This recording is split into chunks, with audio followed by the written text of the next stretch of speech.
there, I'm here with Rae Missigman, and we have our hands protected because we're about to get really dirty, actually with a product that's meant to keep things clean. Exactly. So these are dye catcher sheets that you use in your laundry, in your washing machine, and they're meant to trap the dye as you use colors and lights together.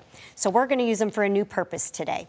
And what we're gonna do is I'm gonna spray these with water to get them a little bit wet, and I want you to come back in with the ink. Okay. And see. Now the thing about these sheets are because they're meant to trap dye, you're not gonna be able to reactivate these or move them around at all. So even if this is, I mean, this is a water-soluble spray that we're using, Correct. and you're saying it's actually gonna be totally permanent. Right. It's one of the only ways that I can see that happening with this particular ink. So they're done. Now, whatever, you could keep adding layers and it would be fine. You would be able to stack your layers. Nothing would happen to them.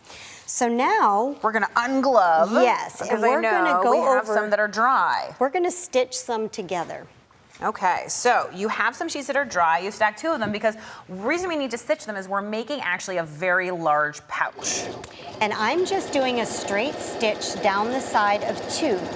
Now the dye will bleed through these a little bit, and depending on how heavy you've saturated it, it will maybe show go to on the both other sides. side or something like that. Correct. And if we look at the one you've done, which has actually 4 of them stitched together, and if you flip that over, we'll be able to see that, which looks so cool. So when I say you're sewing 4 of them together, right sides together, on this project, it doesn't matter as much in some.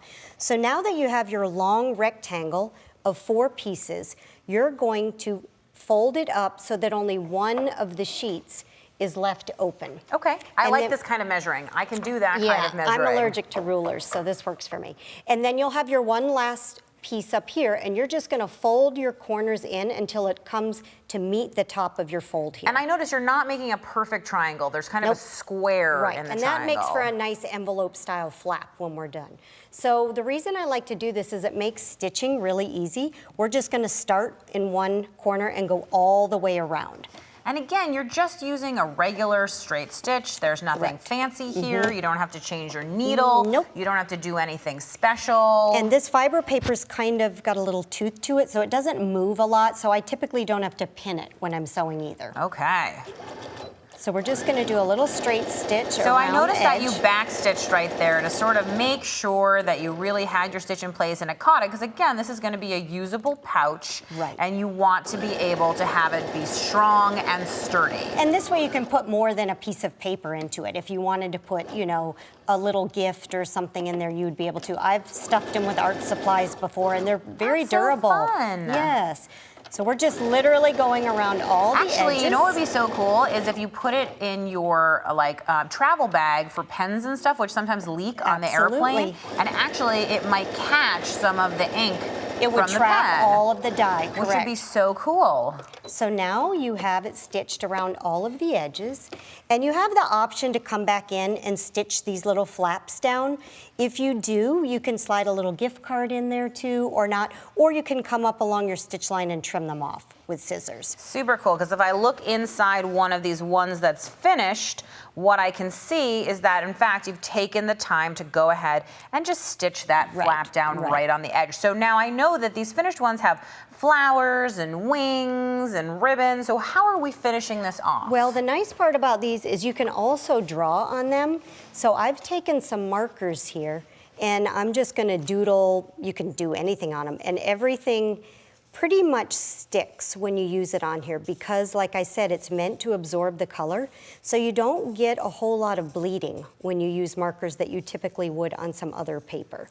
That's so cool. Yes, and it takes even just these simple markers, metallics. You could use a more permanent or bright color on it, and you can see, you could go I on love and that on you and just on went with that. straight off the flap onto the body, so it's a continuous design. Right. And you could do the same thing on the back until you had it the way you liked. Then for a closure, I'm just going to be using a simple tacky backed Velcro.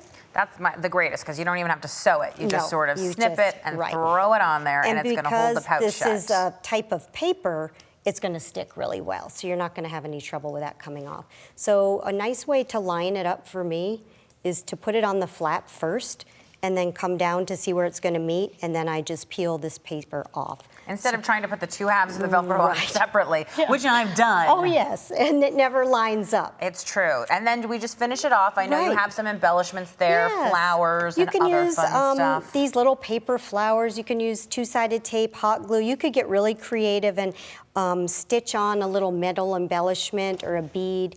But they make a really nice, reusable, but And now we technically can be disposable. twins. We can go out together for an evening with our matching pouches. Absolutely. I love that. Thank you, Rae.